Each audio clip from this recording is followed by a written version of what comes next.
আইছি মায়েরা যে কই গেল।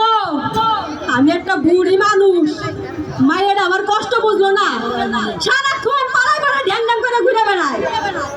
আমি একটা মা যে ঘরের মধ্যে আছি, আমি মরলাম না বাঁচলাম আমার মায়ের খবরই রাখে না।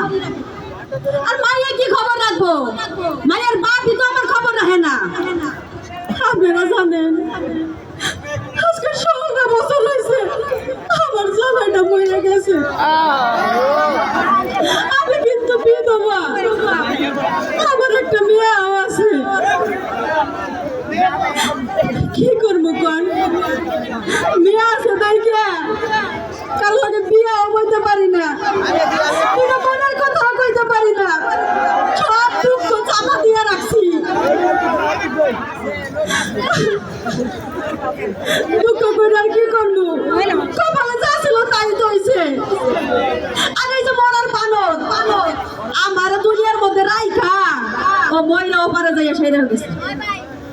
মরছিস ভালো কথা, বাইরে ভাই মরার পরে একটা দিন স্বপ্নেও দেখা দিল না আমারে।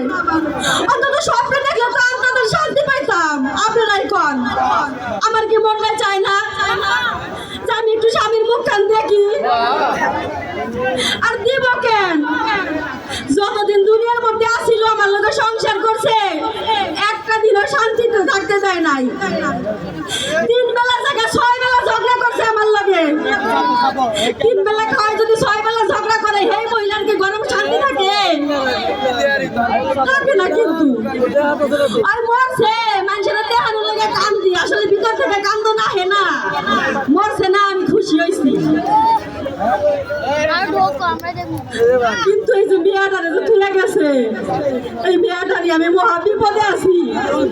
আজকাল দিনকাল তো ভালো না, যুগ জামানা খারাপ। মেয়েটা আস্তে আস্তে বড় হয়ে গেছে গা, যদি কোনো এখন কইটা যায় তখন কি আমি সমাজে মুখ দেখাইতে পারবো? পারবো না তো। মায়েরারে খুঁজতাছি এই সকাল থেকে, কোনো জায়গায় দেখতাছি না।